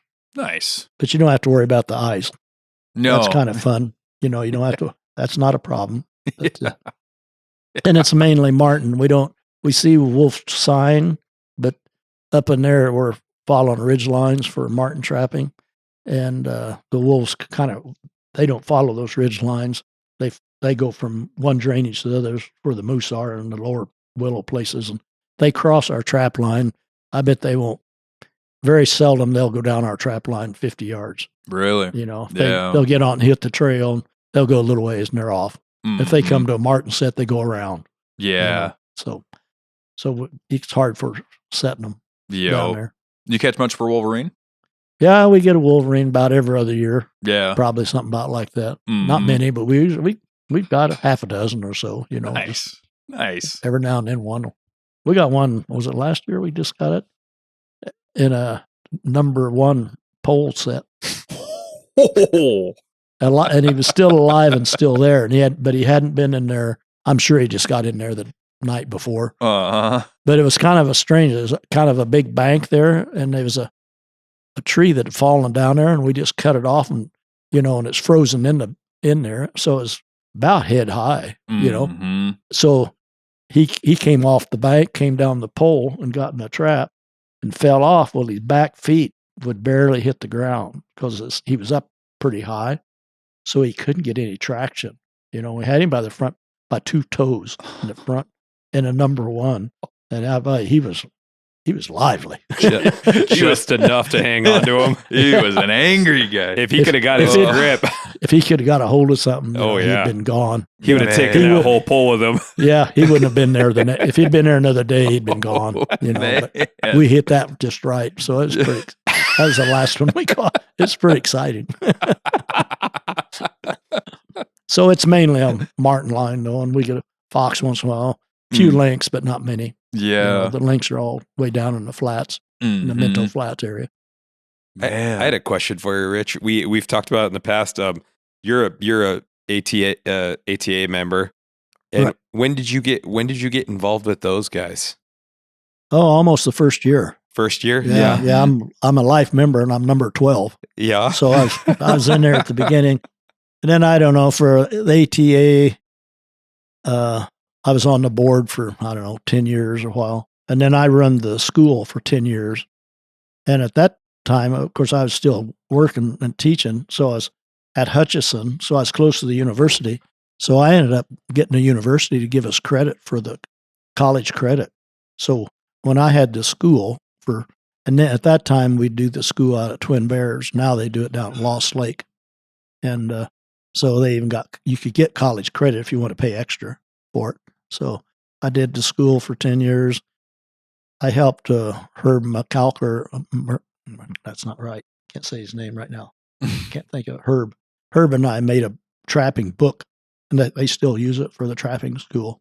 Really? About all the animals and stuff like that. Right on. And then I was on the national board for about 10 years. So I'd go to the national convention, the National Trappers Association. So did that for about 10 years. Now I just sit back and go to the meetings and enjoy it. Yeah. Yeah. Let everybody else do. Well, they do it. They've done Randy Zarke's done a good job for the Trappers Association. I mean, it's a well-run organization. Yeah, it really is. And they do a lot, Yeah. Yeah. I've really enjoyed all the meetings I've been able to go to and the information they share and whatnot. And, I mean, they were always putting on classes and skinning and snaring and all kinds of stuff. Yeah, they have a school. They just finished last weekend, I think it was. Then in January, they have a snare a day. They have a snare school. You build snares, and then they have a fur handling day. I think both of those are going to be in January. And so there's well attended. They're good classes. Yeah. So, yeah. That and the fling you guys put on every year, that's always a good time. Yeah. I like going to the Trappers Sling, man. That's worth going to. Yeah, man, some of the stuff y'all auction off. Holy cow. Yeah. Like, it's awesome. Yeah. So, I've been with the Trappers Association for a long time, but I mean, there's some guys that catch a lot of wolves, and they have a wolf trapping school about every other year. I don't know if they're having it next year or not. I can't remember. I hadn't heard about it, so I don't think they are. They don't have it every year. So they do that also. Yeah, that'd be an awesome thing for them to get into. Well, they had the meeting. Chris was there. If he was there last or Tuesday night, this J.R. Pearson, he's a real character. But I thought, man, he's got so much stuff. Pulls double sleds. Yeah, that table that he had. I was like, man, what a contraption. I tell him, Schiffler and I we're in our 80s, and we had two guys help break trail this year. And I said, that's the way to go. I said, there's no way I'd pull those two sleds. Like I couldn't even pick one of them up, Some of those pictures he showed with having that thing stuck in the holes and stuff. Fall through the ice and stuff. Yeah, the way he is, he's hardcore, man. He is hardcore. He's like, yeah, I was out of there 10 minutes later and back on the trail. I'm like, what? He's fun to listen to. He is fun to listen to. I mean, some of that stuff is unbelievable. Oh, yeah. I said, he couldn't pay me to go with him.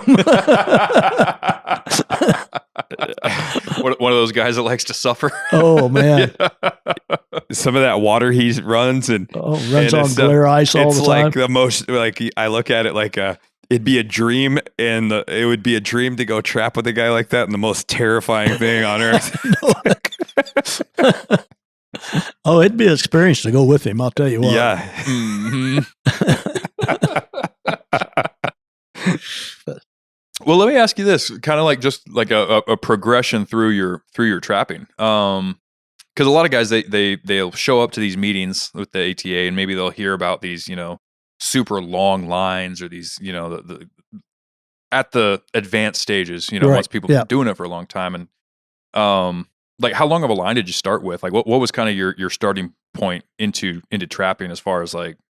Well, yeah, I'll tell you, we used to go down. I don't know if you know where it's at now, and then we'd trap along the Tanana River, and then go across by end of November. We wouldn't cross until later, and then we'd cross and go over there and run some of those sloughs and get an overflow and stuff like this. But that's where we catch some lynx and catch some wolves and quite a few fox, in those days down there.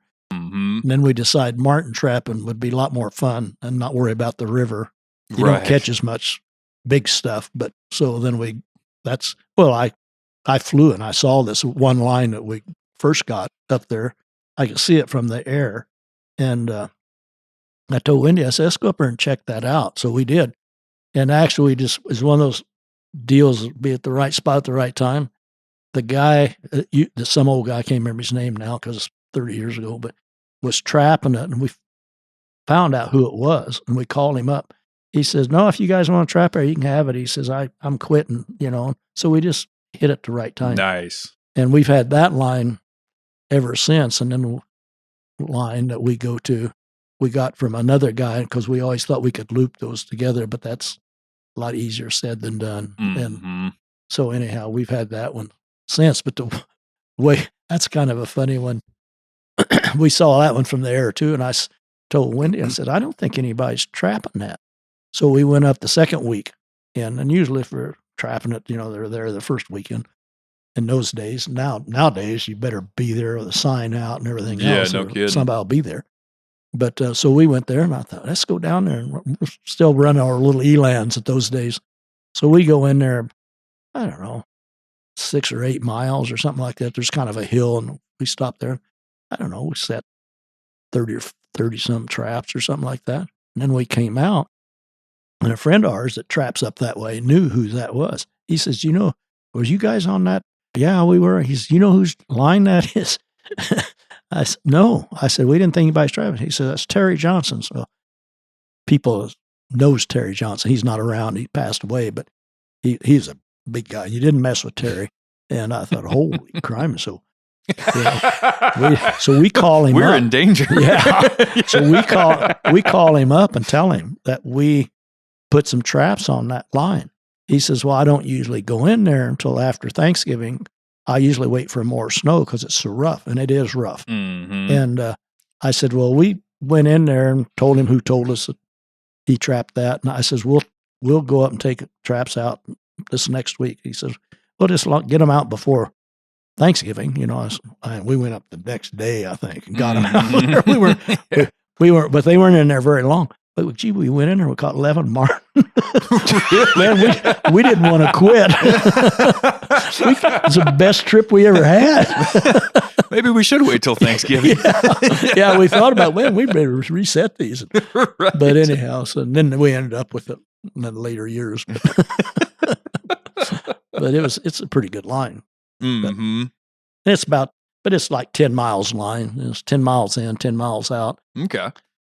So we've been doing that for the last 30 years up there, but it keeps us out. Yeah. Makes winters go by faster. It's fun. How often do you guys go run that? Once a week. Once a week? Yeah. But we used to be, 30 years ago, we could run both of them, in a day. Well, now we run one of them a day, and then, maybe sometime during the week we'll run the other one. Mm-hmm. Well, last year we even started running one of them, and then the next week we'd run the next one, and then the next week we'd go back to that one. So then we were leaving it 2 weeks instead of a week. Mm-hmm. But this year we just got one, so we'll probably run it once a week. Yeah. Did you ever run into any issues with like birds or scavengers on the line when you leave it for longer periods of time, or not hardly, not terribly? Yeah, because Martin, we put pole sets up and keep them off the ground because if they get in the snow, the voles will gnaw on the fur. So they're hanging there, and not much 90% of them are dead when you get there, and they're frozen. We've had a wolverine take one or two once in a while, but I don't think we've had one that was chewed on and it was frozen, I'm sure, because you could tell, and then we've lost a couple. Yeah, but if they're alive, a wolverine will take them. Right, but they don't like that frozen stuff neither, I don't think. Mm-hmm. And but we've had wolverines run our line and take our bait, and that's kind of a pain. We had a wolverine run, I bet 30 sets. He'd come up to every set, but the way we do it, we put it on a pole set. It's up high, keep it up 4 foot because it snows and it's not 4 foot anymore, Right. And we put a bait underneath our pole hanging on a little system. So the wind blows, it moves. So it kind of acts as a tractor. And so we catch a few gray jays, but the bait on the bottom that keeps the birds off of it pretty good. But the wolverine, he learns that too. He goes up underneath there and then he just reaches up and takes it. But we've caught a couple of those wolverine doing that because now we put a big trap under them once in a while. Right. Just for that reason. That's what I've done in the past. Throw it like a number 3 or a number 4 under there. Yeah. Under, in case you get we don't something even use 3s anymore. I had 3. I brought up number 3's coyote trapping up here, but what are you running, 5s? No, 4. 4s. Not 4. 4. We like 4 jumps. because they come up out of the snow a little better. Yeah. And catch them a little higher. Mm-hmm. Yeah. I got a bunch of those from Alberette one year, and I've hung on to those things for dear life. Those things are awesome. I got a buddy like about every season. He tries to haggle me out of those things, and I'm like, nope. I got a good deal through Al over there. They work so good. Yeah. That's what we use in about all of our Lynx Cubby sets is those 4 jumps. They don't make those. They haven't made those in forever, huh? I don't think so. I don't know if you can get those anymore or not. I don't know. We've got a bunch of them. I don't look, Yeah. think about it. Got all the steel you need. And then I kind of collect traps anyhow. So I got the majority of the new house traps. There's 3 or 4 I'll never get because you got to pay $4,000 or $5,000 to get them. So, and you don't see them anyhow, so. All right. But I got the majority of them, which is kind of fun. Heck yeah. Yeah. Buddy. But I started a long time ago, but I'm not a serious guy. But I caught up pretty good when I was on the national, because then you go to those big national trapping meetings. That's tons of traps, It cost me a lot to go to those nationals. And not in plane tickets. Plane ticket and come back on traps. Why are you bringing 2 extra suitcases? Well, and then sometimes you'd come back, and they'd be real heavy, and they were checking luggage and stuff. But the funniest one time, they had a good buy on some, I don't know, it was like skunk lure, but some lure. Oh yeah. And they had them taped up and everything. You still could smell those, and I had a box of a bunch of lure, and there's a guy checking luggage, and I was back there watching him. He got this luggage, and he was kind of trying to see what was in there, I could see him smelling it. He was looking at everybody around there. He didn't even see me.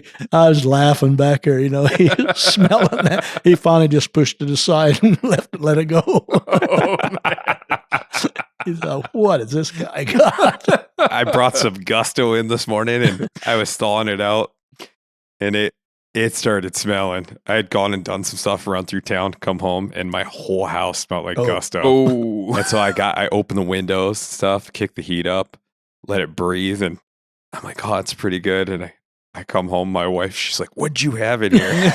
I was wondering when he was going to mention her. Yeah. Oh yeah. Yeah. I said I was thawing some Gusto out. She's like, you had to do that in here. I was like, I can't do it in the truck because I go calling in that truck, and I don't want to smell like Gusto when I'm calling. She's like, man, you need to get that shed done. Yeah. I got a little, well, I call it a shed. It's like a cabin. It's a 2-story shed I started build.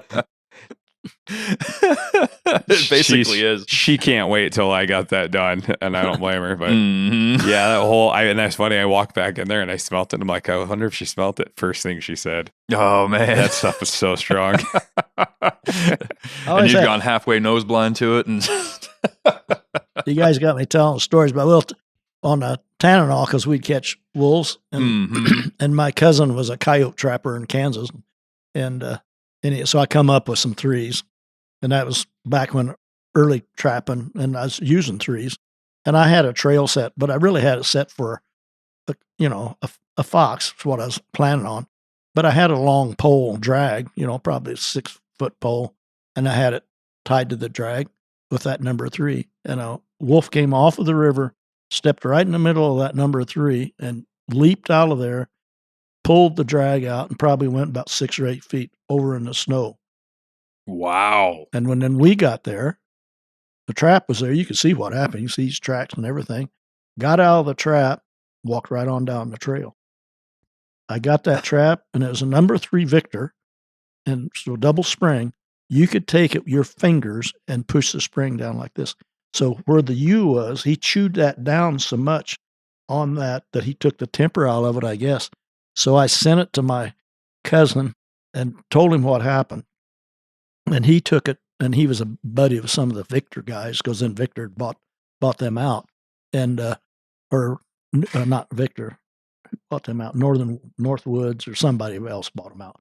But anyhow, he took it to him, and those guys says, no, that couldn't have happened. He said, that trap must have been in a fire. And I says, if it was in a fire, you burn it before you gave it to me, because it was not in a fire. And they wouldn't believe it. They could not believe that wolf did that. He just holy cow. mangled Yeah, they chew some stuff up. Oh gosh, they're tough. It's amazing seeing the way some guys modify those traps. Oh yeah, welding them, and now and then we caught half a dozen wolves, with number 4s on a Tanana, but with a long chain or whatever. Man, they'd mow that, willows and stuff down this. Yeah. It looked like a chainsaw went through there. They'd have those all chewed off, and looking at you when you walked up there. They're tough. But wolves I always thought they are interesting to catch. But, like one of the big black one we caught down there, we heard him howling, and we knew we had some sets over there, a wolf set over there. I thought, man, maybe we got a wolf. So we went over there, we did. But we got up there and he was laying there in that willow pile, that he chewed all up, and he didn't ever move. He didn't do a thing. He was just sat there and with these little old yellow eyes, and he just watching. You'd walk up there and he wouldn't turn his eyes. You just watch his eyes, watch you all the time. And then usually a wolf or Wolverine we shoot, 22, just shoot them through the lungs, and they'll die pretty quick. You don't tear up anything, Yeah, they're great animals. How'd those number 4s hold those wolves? Pretty good, but those, because that's not standard, but that's pretty neat to hear. They'll hold them. But those new ones, those Manning number 9 or Alaska 9, I think now they call it. But that's a good wolf trap. Oh yeah, that's the way to go. But we don't set many wolf traps anymore because where we're at, there's not many wolves. Yeah. And then I flew a trap line. Well, I flew to Minto and trapped one winter and caught some stuff over there. Then I had I still do have a cabin up the Salt Shield that there for quite a few years. I'd fly up there, and just because I had a cabin up there, I just had a snowshoe trap line and catch a few marten, catch a few fox, got a few otter. Nice. I shot a couple otter up there. I was flying up there. It was kind of cool. I was flying up there, and I'd go up river a ways just to see if there's any wolf sign or anything like that. And that's coming back. Here's some otter coming. There's 4 of them coming down the river. You'd see them come out of the river because there's open water. So I got down there and, not thinking about them because there's 2, 3, 4 miles up the river. And I had some traps back in this slough. So I was back in that slough. I had my 20, what did I have? My 22. Sometimes I'd see grouse. So I'd had my 22 over and under 20 gauge. So I had my little 22 with me just in case I had to shoot something. And I was coming back and I kept hearing this chatter noise and I couldn't figure out what the heck that was. Well, it was these otter, and they came up that slough under ice, and I could hear them chattering, and there they were on, and I was just kind of standing there hidden. I was kind of hidden, but not hiding. They couldn't see me, and they popped out of this mushy ice.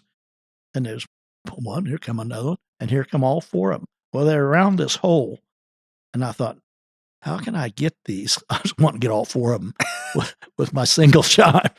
So I couldn't figure out how to do it. So I waited, but then one of them went up the river a little further on top of the ice, and the other one went a little ways. One stayed right by the hole. So I thought he's going to get away. He'd probably go back in the water. So I shot the second one closest to the hole, and I figured that then I could get a chance. So I did get 2 of them. So I shot the one, and then of course the rest of them, they were flying back that way. But I got another 22 round in there. I got 1 before he got in the hole. So I got 2, but I was just scrambling. It was exciting. That sounds exciting. Because I didn't want to shoot him with a shotgun. No. Well, I wasn't quite close enough to kill him with a shotgun, but it was kind of fun. Man, how cool. Well, yeah. Before we wrap up, I wanted to ask you a little bit, having experience with wolves. Chris and I were actually just talking on the last episode about snaring and trapping and all that, about how trapping of wolves is a lot more complex. It's an art form different from trapping other critters, Yeah. What would, if you were to break down like basically the how-to, like a real quick, obviously not a full course, but just the basics of what it takes to trap a wolf, just to give people like an understanding of what that takes. Well, I can go give you a little bit, but not like Jim Masick or somebody like that traps wolves all the time. Sure. That's his. But the thing is, you got to really be clean, because wolves pick up the scent. And I knew that from way back. Even coyotes pick up scent. Oh yeah. But the first time we set a wolf trail set on the Tanana, and we didn't know, weren't smart enough, or didn't know about scent that good. We had 3 wolves walk down our trail, on Snow Machine Trail, and they were probably 10, 15 feet from that wolf set. And they make a big beeline, make a big circle, go around it, get back on the trail, and went right on. You knew they smelled something. They knew that trap was there for sure. And then I told you about the one that got in the trap and chewed the trap up. Mm-hmm. We had another wolf come down that same trail when I had a trail set with a big trap in the trail.